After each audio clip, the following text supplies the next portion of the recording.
Bom, muito obrigada por estarem aqui hoje, nesse horário, cedo. O meu nome é Júlia Gomes, eu trabalho na ThoughtWorks, que é uma consultoria. Eu já tenho anos suados de experiência dentro de startups. Eu sou professora no Gamma Academy, que é quem está fazendo a curadoria da Arena 4H. E eu coloquei ali também que eu sou especialista em gerações. Sim, eu sou intitulada, nossa, certificada como especialista pela instituição. Eu mesma coloquei lá no LinkedIn. Quando, na verdade, eu sou só uma entusiasta e muito apaixonada por gerações, a partir do momento que gerações se tornou uma das melhores ferramentas para mim, enquanto designer de experiências, criando experiências, validando negócios, etc. E aí, hoje eu vou falar um pouquinho sobre isso. Eu vou falar sobre projetar experiências para gerações. Começo bem reflexiva, bem coach, trazendo uma reflexão sobre mudança. É uma frase da Frida falando que nada é absoluto. Tudo muda, tudo se move, tudo gira, voa e desaparece. E aí eu começo falando sobre mudança porque eu acho que muito da minha fala vai ser sobre mudança. Porque eu acho que mudança é uma palavra que vem muito abraçadinha com a palavra inovação. E aí, quando eu recebi o e-mail falando assim, você vai palestrar no evento Case, eles falaram que essa trilha aqui ia ser a arena, que vai trazer tudo de novo no universo de design, UX e produto. Eu falei, caraca, pouca pressão, né? E aí eu falei, beleza, então tem que ser tudo de novo, tem que ser novidade, inovação.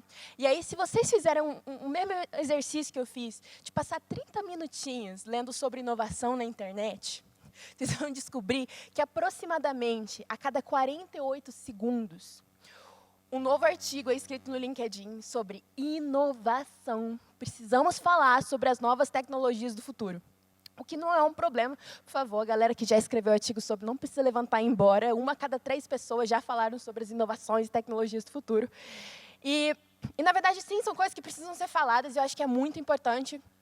Só que a real é que a gente já sabe que o futuro é realmente, quando a gente fala de tecnologia, até uma grande caixa que vai ter até a boca de inteligência artificial e chatbots e IoT. Uau! O que é muito legal. Só que aí, como boa não conformista e curiosa, enfim, eu acho que tem uma outra discussão que é muito importante quando a gente fala de futuro, inovação e as coisas que vêm novas. Então, se eu pudesse reformular essa frase, esse artigo que seja, eu ia dizer que a gente precisa falar sobre as pessoas do futuro. E justamente porque eu sou designer, né, de experiências, e o core do meu trabalho, do meu processo, são pessoas. E é por isso que tudo tem que estar girando ao redor disso. Eu acho que sim, é importante a gente falar da inteligência artificial e como é que isso vai mudar o futuro, a maneira com que a gente faz negócio, a maneira com que a gente empreende. Mas mais importante que isso, eu acho, é a gente falar quais que vão ser os hábitos das pessoas do futuro, quais que vão ser as necessidades, os problemas e como é que a gente faz para empreender nisso agora. E aí, acho que se tivesse um grande livro de design, a Bíblia, acho que na primeira página ia estar falando o one-on-one, que é o processo de design tem que sempre estar centrado no usuário, nas pessoas. E eu realmente não vou trazer o beabá aqui do quanto é importante isso. Mas, justamente, isso faz a gente refletir mais uma vez. A gente precisa falar sobre as pessoas e muito mais sobre as pessoas do futuro. E pessoas são muito complicadas. Meu terapeuta realmente que o diga, né? Que está aqui sentada ali. Oi, pai. E eu acho que, sim, pessoas são complicadas e eu não vim falar aqui um sermão sobre como você tem que lidar com isso, porque eu acho que o beabá, de novo, se tivesse na página 1 sobre a importância do processo centrado em pessoas, na página 2 ia estar falando da importância de pesquisa, para você conseguir entender no nicho do teu negócio, as pessoas que consomem de você, quais são os hábitos, necessidades, problemas, você precisa ter uma estratégia, uma cultura de pesquisa, claro. Só que, mais uma vez, não é sobre isso que eu vim falar. Porque toda vez, na ThoughtWorks, mesmo quando a gente coloca cultura de pesquisa dentro de um cliente, uma coisa que eu escuto muito, sempre assim, a gente entrega consolidados as respostas, todos os pingos nos is para as perguntas através de pesquisa, e sempre tem uma pessoa que pega todos esses resultados e começa a colocar mais pontos de interrogação, tentando entender, beleza, o meu consumidor tem esse hábito, tem esse problema, mas por quê? De onde é que vem? Tentando encontrar um padrão para que daqui a pouco ele consiga empreender de novo nesse novo problema que vai aparecer. Esse ser humano, geralmente é uma pessoa empreendedora. Eu estou falando com você mesmo. Mas, enfim, eu acho isso muito incrível, e num sentido de que, sim, é importante, mas é muito difícil encontrar esses padrões, porque, de novo, a reflexão que eu trouxe, tudo muda. E é muito difícil encontrar um padrão, sendo que hoje os hábitos e os problemas são uns e amanhã são outros. Então, imagina que incrível seria se a gente pudesse colocar quase que numa timeline as pessoas divididas pelos seus contextos, porque daí, a partir deles, a gente consegue entender quais que são as influências que dão os padrões para aqueles problemas, necessidades, hábitos surgirem. Imagina que incrível seria a gente colocar quase que um filtro ali dessas pessoas, um do lado da outra, divididas por contextos e tal. E é por isso que eu encontrei as gerações como uma ferramenta para me ajudar mais ou menos nesse processo. E aí, gerações, como um todo, o contexto bonitinho é que gerações são um conjunto ou um grupo de pessoas que experimentam os mesmos eventos significantes em um determinado período de tempo. Só que gerações são muito mais do que uma determinação temporal simples, que acontece de 25 em 25 anos. Eu costumo falar de gerações como uma coisa muito mais poderosa do que essa. É uma ferramenta para conseguir entender quais as características de um grupo de pessoas, os hábitos e padrões em comum, e também o reflexo direto dos contextos social, político, econômico, até porque as pessoas experienciam isso no mesmo contexto. Você fala, Júlia, é muito legal, mas realmente, eu startupeira aqui, como é que isso faz sentido para mim? Acho que dá muito para traduzir isso de uma outra maneira. Por exemplo, é uma ótima ferramenta para entender as respostas ao universo digital de uma pessoa. Então, a maneira com que eu reajo a anúncios é completamente diferente da maneira com que minha mãe reage a anúncios, por exemplo, porque os nossos estímulos e contextos são diferentes. Então, como eu já nasci, geração Z, já nasci acostumada com a rotação de anúncios, ela já cresce com a televisão. Então, a transição disso é diferente, porque os nossos contextos são diferentes. A maneira de interpretar o mundo, por exemplo. Eu mesmo, não querendo sair da ThoughtWorks que eu estou hoje, emprego que eu estou hoje, eu amo deixar o meu LinkedIn aberto, porque eu gosto de ver como é que está o mercado, eu gosto de ver como as coisas estão dinâmicas, eu gosto de saber e ficar por dentro. Já minha mãe, por exemplo, ela acabou de entrar numa startup, inclusive, ela desinstalou o LinkedIn, falou, se eu tive LinkedIn um dia, eu não me lembro, porque ela morre de medo de, no emprego dela, eles descobrirem que ela tem LinkedIn ou que ela pode estar olhando outras oportunidades. Isso tem muito a ver com os contextos, os hábitos, que, mais uma vez, leva a gente para gerações. E, por último, os hábitos de interação, que aí pessoas, designers, podem se relacionar muito mais. Então, eu que faço flexão com o meu dedão, que é com ele que eu interajo no meu mobile e tal, a minha mãe olha e fala, pá, deixa eu clicar no Zap. Faz assim com o dedo, estou pegando pesado com ela, que ela não está aqui hoje. Mas, enfim, de qualquer maneira, é uma ótima ferramenta para conseguir determinar esses contextos. E aí, colocando uma timeline muito rápido, tentando explicar. Primeiro, a gente tem os baby boomers, que é a geração nascida de 46 a 60. Eles se enquadram na categoria de conservadores digitais, porque eles passam a maior parte da vida no ambiente analógico. E aí, depois, mais tardiamente, eles começam a se acostumar com o ambiente digital. É a geração forte e persistente, logo depois deles tem a geração X, que é a geração independente. Eles são são os pais da geração Z, meus pais. Eles também se encaixam na categoria conservadores digitais, mas estão ali nos migrantes também. Porque 25 anos é um tempo muito grande e aí existem as subdivisões. Então, tem a galera que está lá mais para os cantinhos, tal, até porque se eu nasci um ano antes de uma outra geração, não quer dizer que eu sou necessariamente me encaixo naqueles padrões e hábitos. Logo depois tem os famosos da geração Y, também conhecida como millennials, que é a geração confiante, famosíssimos. E sim, eles são migrantes digitais. E geralmente, quando eu faço essa palestra, as pessoas ficam mordidas falando, como assim, eu sou millennial, eu inventei a internet. Sim, só que os millennials, na verdade, diferente da imersão, eles têm acesso à internet enquanto jovens, enquanto crescendo. Diferente da geração Z, que é a minha geração, que é a geração resistente e diversa, que já nasce, já cresce com a internet presente no dia a dia. Ainda nativo digital. Por último, mais ou menos fofinho, é a geração alfa, que é a geração interativa, que já nasce realmente de 2010 a 2025, então eles ainda estão nascendo, eles já nascem assim, a geração YouTube cantando Baby Shark. E, enfim, eles são a geração que ainda está por vir. E aí a minha fala hoje está dividida em 3 partes, e a primeira delas é sobre conhecer as gerações. É sobre falar sobre todos esses contextos, e eu faço várias pesquisas relacionadas às gerações, mas de tudo isso, eu tentei granular e falar o que isso realmente importa. E as pessoas devem levar para o processo delas ao construir experiências para o usuário ou ao validar negócios e produtos. E aí, só que para realmente conhecer gerações, eu sempre falo que é muito difícil falar em terceira pessoa, e a gente teria que chegar um pouquinho mais próximo desses contextos. E aí o que eu faço aqui é o que eu falo que é quase uma máquina do tempo. E aí eu vou precisar um pouquinho da ajuda de vocês para a gente conseguir chegar nesses contextos. Então o que eu vou fazer é, no estilo Marty McFly aqui, eu vou fazer uma contagem, vou falar 1, 2, 3, e aí no 3 eu vou pedir para vocês baterem palma, beleza? Para a gente ir para esse determinado lugar, pode ser? Deixa eu ver se eu entendi. Então, 1, 2. Claramente, vocês não entenderam como é que funciona. Mas tudo bem, vamos tentar mais uma vez. 1, 2, 3. Ah, muito que bem. Então, primeiro a gente vai para o futuro. Daí a gente vai falar da geração alfa. A geração alfa é a primeira geração do século 21, crescendo imersa na tecnologia desde o nascimento. Então, mais uma vez, percebam a diferença entre acesso e imersão. Imersão significa que eles nunca vão conhecer um mundo em que Google, Amazon, redes sociais não existem. Isso tem um impacto gigantesco na maneira com que eles interagem com negócios, produtos e, principalmente, experiências. Então, o que isso significa? Eles são tech experts, o que significa que eles são multitask.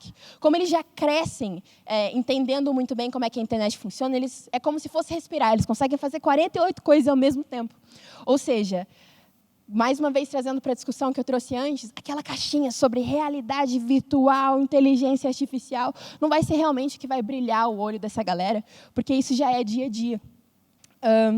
E aí, eu trago até um quote de uma das pesquisas com uma criança que disse que ele preferia ter um iPad do que ter um cachorro.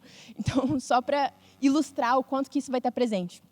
Eles são exigentes e autodidatas, o que significa que eles já nascem sabendo o que querem e eles sabem fazer isso sozinho. Alguém aqui já viu criança, bebezinho, mexendo no YouTube? É uma coisa bizarra. Eles conseguem, com o dedinho, assim, mover qual que é o próximo vídeo que eles querem. Eles conseguem pausar e ir para o momento específico. Eu já trabalhei na Play Kids e lá era assim, a gente fazia testes de usuário com as crianças e eles eram assim mais experts do que os pais. O que significa que eles são opinativos e eles gostam de ter o controle de escolha, customização. E aí o que trago de insight para vocês talvez é investir em experiências personalizadas. Para quem é designer, tem as heurísticas de Nielsen e uma delas é sobre personalização e a gente traz esse termo como uma coisa muito específica para pessoas que são assim bem tech experts, pessoas que já são de tecnologia e tal, só que essa vai ser a geração que já nasce com esse conhecimento. Eles não vão te esperar. Então, como eu disse antes, eles não sabem o que é um mundo sem redes sociais. E redes sociais, eu trago muito sempre a paralela de aquelas máquinas que você aperta e elas começam a girar. Então, eles estão sempre acostumados com mais conteúdo e conteúdo vindo a todo momento. As redes sociais têm uma estratégia muito legal, que é quando você entra, ele às vezes dá um refresh sozinho na página, porque aparece um conteúdo novo e você continua imerso naquilo. Ou seja, para produtos e negócios, tal, é muito importante deixar para que quase nada seja estático, para que teu produto, negócio e tal, tenha sempre conteúdo e coisas ativas para que essa pessoa consiga sempre engajar. E uma tendência de 2 aqui, cases que eu acho que funcionam muito bem, e aí trago games por enquanto, porque a geração alfa ainda está crescendo. Alguém já viu esse primeiro aqui? Mãozinhas? Não? Nunca viram? Procurem, é um case muito legal, que é uma clínica de enfermagem tal, que aplica injeções nas crianças, ou tiram sangue, alguma coisa do tipo. Só que criança geralmente dá um show e grita e tem medo tal. E aí eles construíram esse joguinho, que é através de um óculos VR. E aí a criança senta assim para tomar a injeção, ela está toda aflita, e aí coloca um joguinho nela. E aí vem essa guerreirinha e fala assim: olá, guerreiro, agora eu vou aplicar em você superpoderes. E aí ele coloca lá um algodãozinho e tal, e a enfermeira vai fazendo todo o procedimento e a criança faz tudinho calada, se divertindo. Então, experiências e interfaces gestuais vão ser uma tendência muito grande para essa geração e vai ser o que talvez vai conseguir chamar a atenção e que vai ser novidade. Esse outro aqui também é um game que viralizou, que é um game que é a mesma coisa que o Flappy Bird, só que a diferença é que, em vez de tocar na tela, você vai fazendo os movimentos com a sua voz. E aí isso viralizou, porque todo mundo achou diferente, ou seja, interfaces gestuais realmente vai ser uma coisa que tem todo o estímulo visual de continuidade. Mais uma vez, vocês lembram ainda como é que é o esquema, né? 1, 2, mais ou menos, realmente. Tá bom, a gente vai para o passado. Beleza, vamos falar sobre Baby Boomers. Primeiro, Baby Boomers, como eu falei antes, é a geração que teve um contato tardio com a internet. Então, eu não estou assumindo aqui que Baby Boomers ou as gerações mais antigas não sabem, não são experts, não manjam muito de internet.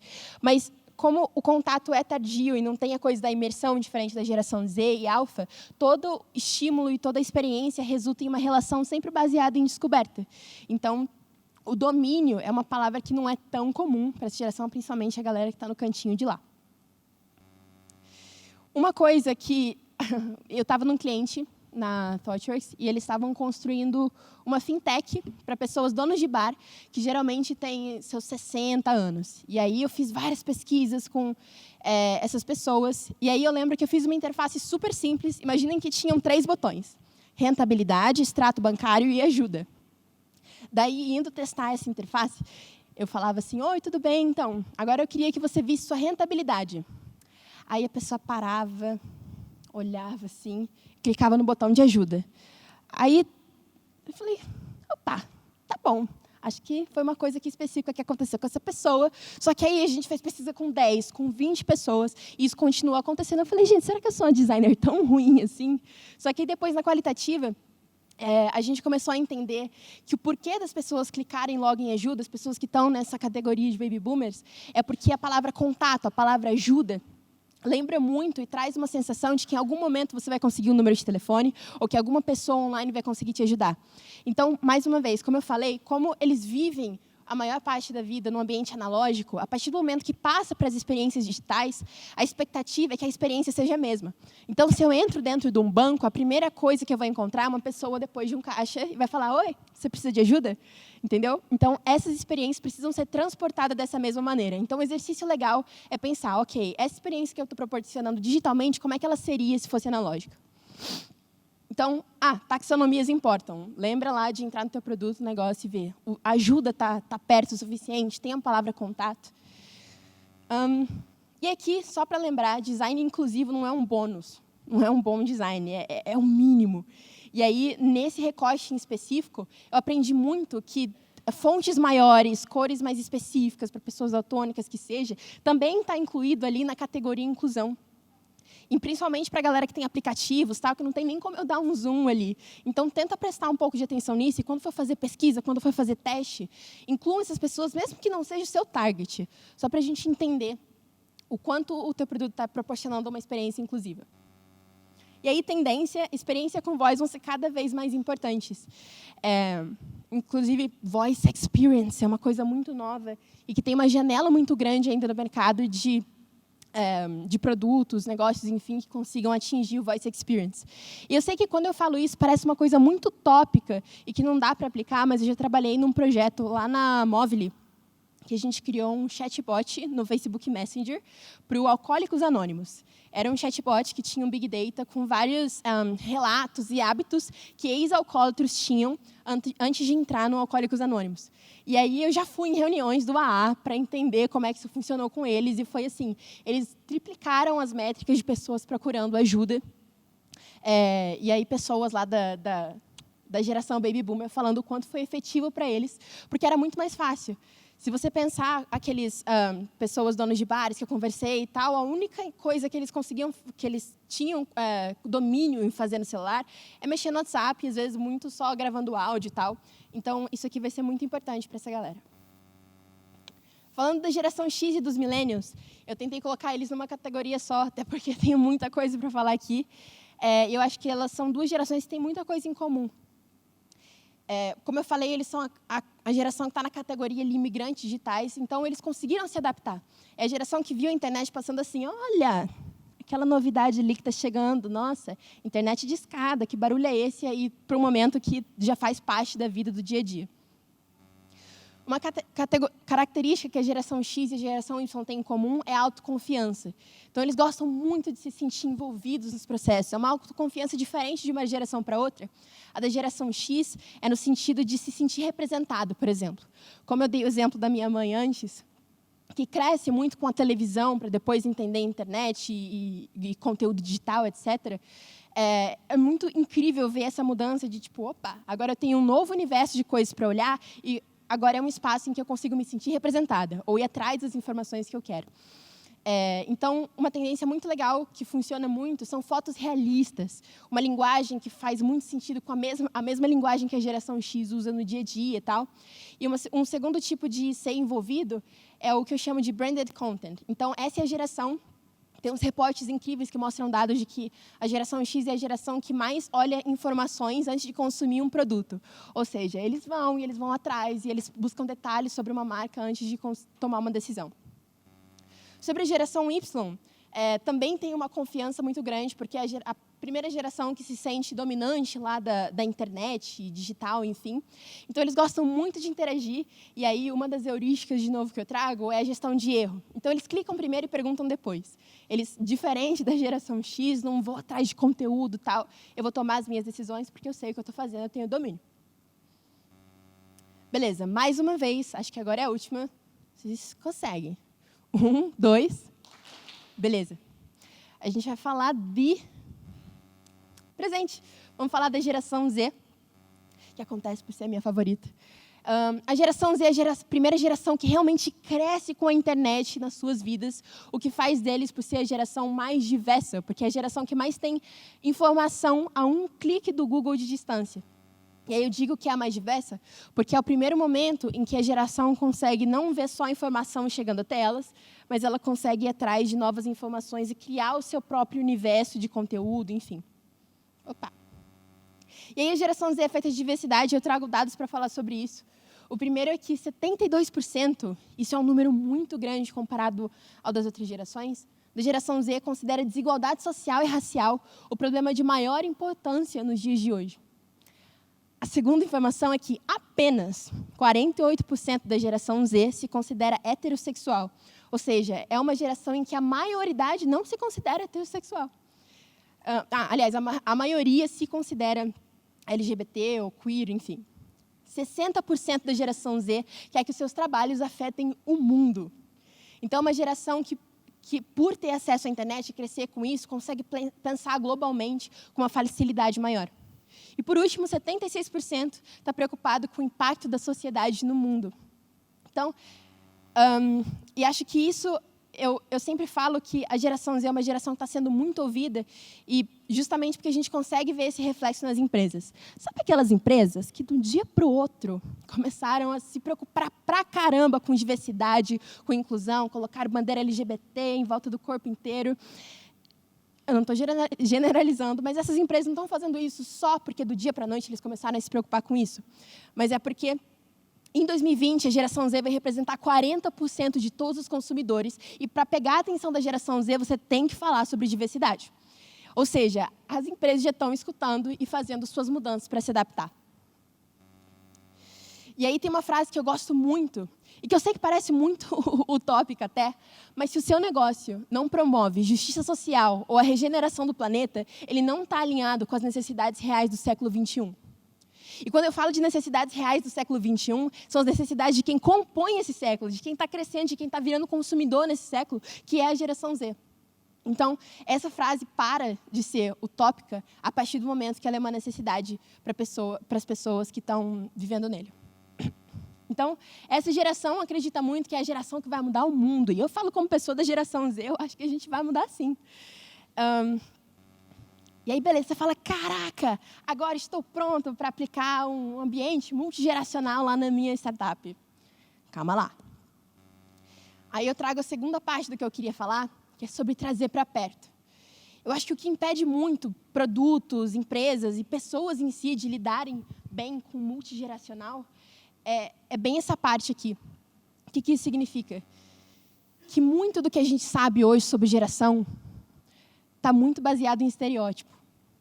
Se você der um Google sobre gerações, você vai encontrar só estereótipos sobre cada uma, estereótipos que são construídos em cima de, assim, em cima de achismos e em cima de um medo muito grande. Tem um artigo que eu gosto muito, que mostra, assim, é uma super pesquisa que mostra o quanto o etarismo, que é o preconceito com as pessoas mais novas, vem desde que o mundo é mundo. Então, desde lá, a galera ancestral, existem históricos dizendo quantas pessoas mais velhas falavam que as gerações mais novas eram muito barulhentas ou comiam muito. E isso é um padrão que a gente não desconstruiu até hoje. Então, os baby boomers, por exemplo, por que baby boomers são do jeito que são, reclamam o tempo todo, são conservadores? Por que a geração X é esquecida, é ignorada, é perdida? Por que os millennials são preguiçosos, são pobres, não têm emprego? Ih, galera, quem aqui que não tem? Por que a geração Z é a geração mimimi, é irritante, é uma geração falsa, é uma geração fútil? Isso vem de um lugar em que nem eu, como ativista de gerações, tal, não consigo afirmar que eu nunca usei um estereótipo de geração para falar sobre alguém. Ou nunca usei um estereótipo de geração para definir uma pessoa. Vocês já pararam para pensar por que você pergunta a idade de alguém? Pensa aí nessa. Enfim, e aí isso vem mais uma vez de um lugar em que a gente começa a falar sobre essas gerações. A partir do momento que você fala assim, a geração é tal, olha o tamanho disso que você está falando. Você está falando sobre 25 anos de pessoas. Enfim, com certeza, a gente precisa de ambientes multigeracionais, assim como a gente fala que a gente precisa de diversidade dentro do ambiente de trabalho para conseguir ter produtos diversos, produtos criativos, etc. A gente precisa também ter pessoas de todas as idades falando sobre coisas. Aí você fala assim, Júlia, então quer dizer que se meu produto é para pessoas grávidas de 45 anos que tem uma pinta do lado esquerdo do rosto, eu preciso contratar essas pessoas? Não. O que eu estou falando aqui é para coisas de nicho, pessoas específicas, sim, a gente tem a pesquisa. Mas é que a categoria idade é uma coisa que não é tão difícil de chegar. Agora, imaginem, e isso tem cases já de coisas que aconteceram, uma startup que faz um produto para mulheres, só que só tem homem trabalhando. Por mais que você faça 1000 pesquisas, por mais que todos os dias vocês peguem uma mulher para falar e perguntar como é que ela se sente, etc., vai ser muito difícil de chegar na primeira pessoa e entender como é que ela sente, como é que ela criaria, como é que essa pessoa seria criativa para o teu produto. Tá, aí você fala, ok, Júlia, entendi, volto para a minha startup agora e contrato pessoas de todas as gerações. Catástrofe. Não. Eu acho que a gente já está no momento em que temos muitas gerações interagindo dentro do escritório, que é incrível, só que isso também abre uma janela para catástrofes, que eu chamo de catástrofes geracionais. Isso acontece a partir do momento que, por exemplo, a gente tem uma pessoa da geração Z que não se sente confortável com a diretoria, são lá os baby boomers, porque fala que eles são muito cabeça fechada, ou que eles não estão abertos para pessoas mais novas. Ou eu conheço uma menina, por exemplo, que vai de terninho e vai de roupa social todos os dias, mesmo na startup, que a galera vai de chinelo, porque só assim ela vai ser mais respeitada. Ou, do outro lado também, a gente tem baby boomers, pessoas mais velhas, enfim, que se sentem ameaçados por essas pessoas mais novas, falam que eles são, ou têm medo de ter uma cadeira tirada por essa pessoa, porque isso é uma tendência, inclusive. A gente tem empresas em que isso é um hábito recorrente até, em que eles tiram uma cadeira alta de uma pessoa mais velha e colocam 2 pessoas novas no lugar, pagando metade do salário. Opa. Então, voltando, sim, a gente precisa de ambientes geracionais, só que a gente precisa de ambientes geracionais que são seguros. E quando eu falo de ambiente seguro, eu não estou falando de piscina de bolinha, de lugar que seja aconchegante para todo mundo. Eu estou falando de umas coisas um pouco mais densas. Por exemplo, volta lá para a sua startup e vê quantos % de pessoas mais novas, da geração Z, que seja, estão dentro de cargos, cadeiras criativas. Quantas pessoas que têm os seus 60 anos que são convidados para participar de uma campanha, por exemplo, que tem a ver com criação. É um pouco mais disso que eu estou falando. É sobre entender se essas pessoas realmente estão confortáveis, se elas estão com medo. Porque a gente tem que assumir que a gente vai para o escritório, que a gente vai construir um produto, um negócio, e isso tudo está baseado naqueles estereótipos que eu passei agora há pouco. Então, gerações não é uma ferramenta para ser usada... Aliás, gerações é uma ferramenta para ser usada não só ao seu favor, do seu negócio, mas é um 360 muito maior. No trabalho, por exemplo, é uma ótima ferramenta para pessoas líderes entenderem como é que eles podem avaliar melhor as pessoas mais novas, por exemplo. Se a geração Z é uma geração que gosta de gamificação, é dessa maneira que você vai metrificar ou distribuir desafios, sempre dando um nível maior, tal, para que essa pessoa fique mais... se sinta mais desafiada, enfim, isso difere para pessoas que são mais velhas, tal, porque a dinâmica é diferente, o contexto, tudo aquilo que eu falei. Dentro do negócio, isso ajuda muito na maneira como sua marca se comunica, qual a experiência que você projeta para esses diferentes recortes, como ela interage, como você soluciona um problema baseado nesses contextos. E você também, como pessoa, porque isso ajuda muito na maneira com que você escuta as pessoas. Eu começo a escutar agora uma pessoa baby boomer, entendendo um pouco mais por que ele age do jeito que age, porque eu entendo que tem N fatores do que está acontecendo no contexto dele, ou N fatores que fazem ele acreditar naquilo que ele acredita hoje. E aí a última parte do que eu trouxe é que, assim como pesquisa ou qualquer outro desses conceitos em design e UX, não é uma fase dentro do seu processo. Opa, agora vamos olhar para gerações, vamos olhar para tal coisa e passou. Não. É uma coisa que deve ser parte da cultura de uma empresa, parte da cultura de negócio, mas parte da sua cultura como pessoa, por exemplo. Porque se nem você consegue entender essas coisas todas e desconstruir esses estereótipos, como é que o seu negócio vai conseguir fazer isso? Então, entender gerações não é sobre rótulos. Eu acho que rótulos são importantes, de alguma maneira, para entender como é que a tecnologia, a economia, a política afetam diferentes grupos etários. Só que a partir do momento que você rotula alguém, está julgando essa pessoa, criando uma caixinha de coisas em que isso pode caber lá dentro. Então, gerações... Opa! Quebrei tudo. Gerações não é sobre o que pode caber aqui dentro de cada uma dessas caixinhas, mas é sobre quais são os estímulos que fazem com que essas transições de uma para outra aconteçam. Gerações não é sobre rótulos, é sobre pessoas, mais uma vez. E é por isso que eu trago isso dentro de um tema de experiência do usuário. Porque, mais uma vez, o nosso core é pessoas. Enfim, então, eu acho que só falar sobre gerações não é suficiente. Eu sempre termino essa palestra falando assim, que legal que vocês estão aqui nessa palestra falando sobre gerações. E aí, galera? Só que eu acho que isso não é suficiente para outras palavras tão fortes quando a gente fala de cultura, de inovação, e incluir isso dentro de um processo.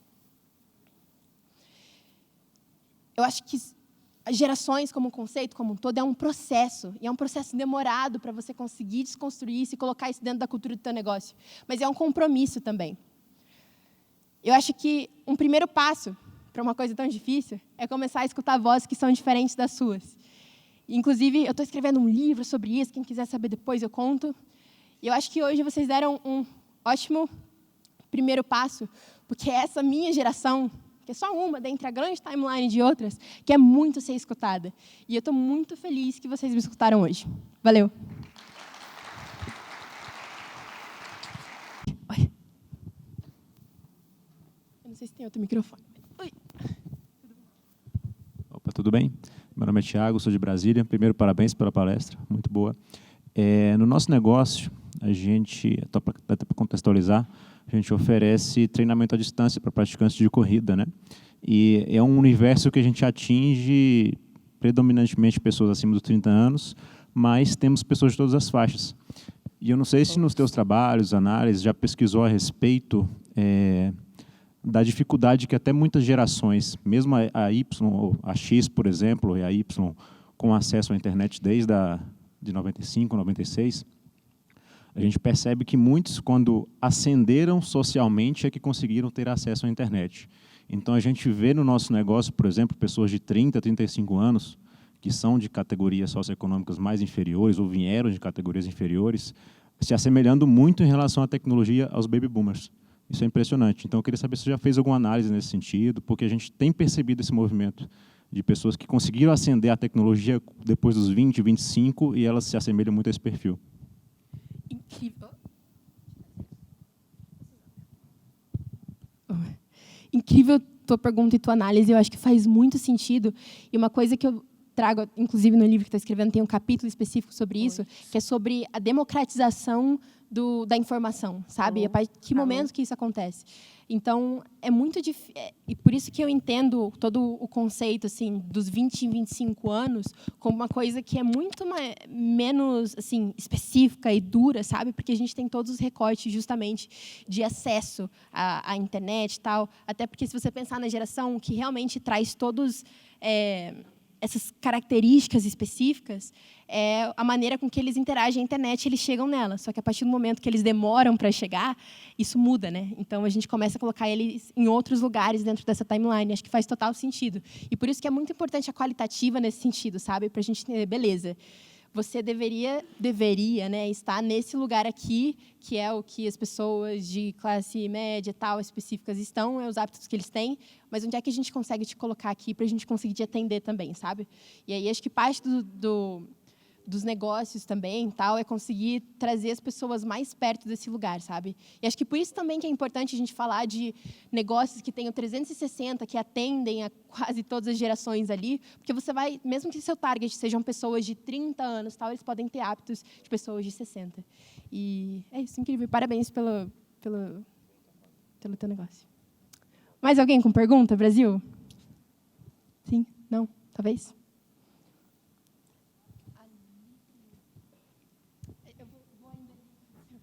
Quem levantou a mão aqui? Oi. Tudo bom? Eu sou Gabriel, de Recife, e eu queria entender um pouquinho, enfim, da tua opinião, de como dialogar negócios que mesclam gerações diferentes. Então, um mesmo produto, um mesmo negócio, para gerações diferentes, consumindo igualmente naquele espaço, naquele ambiente. Eu lembro que teve uma vez que eu fiz essa palestra em Florianópolis e teve a mesma pergunta, tal, e aí a galera trouxe isso, e aí o menino deu um exemplo de que no Gmail, por exemplo, se você vai lá na caixa de entrada, tal, inbox, o íconezinho que aparece é o de uma carta. Só que agora é muito mais difícil a gente usar carta, tal, então eles estão fazendo todo um trabalho para mudar um pouco isso. Só que eu, como pessoa da geração Z, que nunca escreveu uma carta, eu entendo o que é o ícone de carta e por que ele está ali simbolizando a introdução. Então, é muito sobre esse trabalho de entender o que vai fazer sentido para todo mundo, sabe? E talvez para a geração alfa faça sentido, porque é senso comum e etc. Então, acho que sempre que eu faço esse trabalho olhando num panorama holístico tal para todo mundo quais são as coisas que realmente vão desabonar, sabe? Se eu estou construindo um aplicativo bancário tal que eu quero que atinja todo mundo, não faz sentido eu fazer uma experiência super complexa que faz scroll, que gira, que dá um mortal carpado, sendo que isso não vai atender e a pessoa que é baby boomer, que seja, vai olhar e vai falar, ih, galera, passo, entendeu? Então é sobre a gente tentar fazer quase que um funil, de olhar para as coisas grandes e depois a gente tentar ir para o pequeno e falar, ok, isso faz sentido para todo mundo? Próximo. Acho que é mais ou menos isso. Valeu. Tinha mais alguém ali? Oi?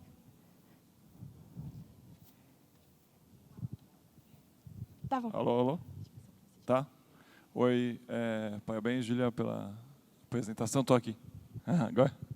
É muito legal de você conseguir cobrir todos os perfis na medida do possível, mas me chamou a atenção, completando a pergunta do colega ali, se você teve algum caso, algum projeto que, na verdade, a demanda veio muito mais do offline, e que daí, no fim, você sim tinha que completar uma demanda offline com uma interação online, e daí aportando todo esse teu conhecimento digital, mas que o time e a demanda toda é a completa, é a omni, como um todo, e como esse caso, e como é o time off e on no teu caso. Super. Então, só para ver se eu entendi direito, você está falando sobre o caminho contrário, né? Quando o principal é offline. Isso mesmo. Massa. Faz total sentido a sua pergunta, e acho que tem sim o caminho completo, dando um exemplo. Não sei se esse exemplo faz muito sentido, na minha cabeça talvez faça. Mas, por exemplo, a geração Z é uma que tem um índice gigante de pessoas que estão tentando ser vegetarianas, estão tentando ser veganas, que seja. Esses dias eu estava rodando um case numa faculdade que eles tinham que criar um serviço de pagamento para dentro do bar. E aí, só que eles queriam fazer uma coisa de design de serviço, que não fosse digital, etc. E aí, eu fui trazendo algumas coisas para eles. Beleza, vamos dividir a conta, mas e eu, que sou vegana, e eu quero dividir, só que a minha conta sempre dá mais cara. E aí, se a gente dividir a conta por pessoas que comem carne e pessoas que não comem carne?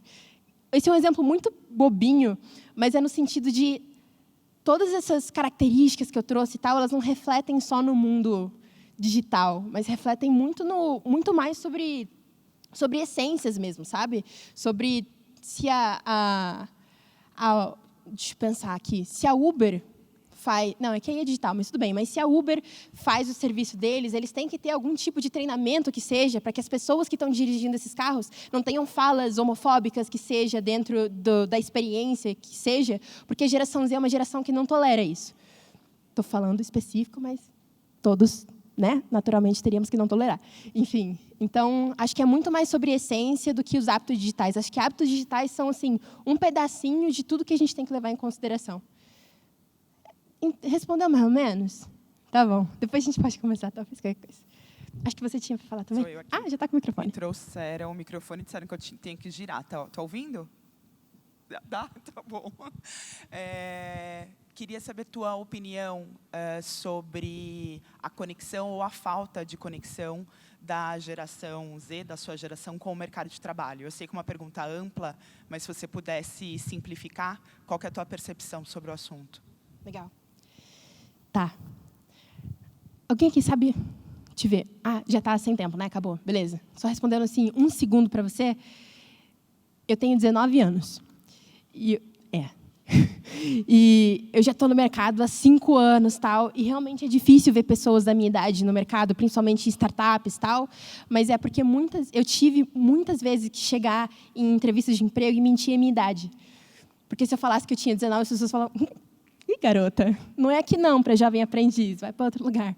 Entendeu? Então, eu acho que muito dessa falta de conexão, a gente tem que tentar olhar também pelo lado assim de, será que é a gente que não está correndo atrás de emprego?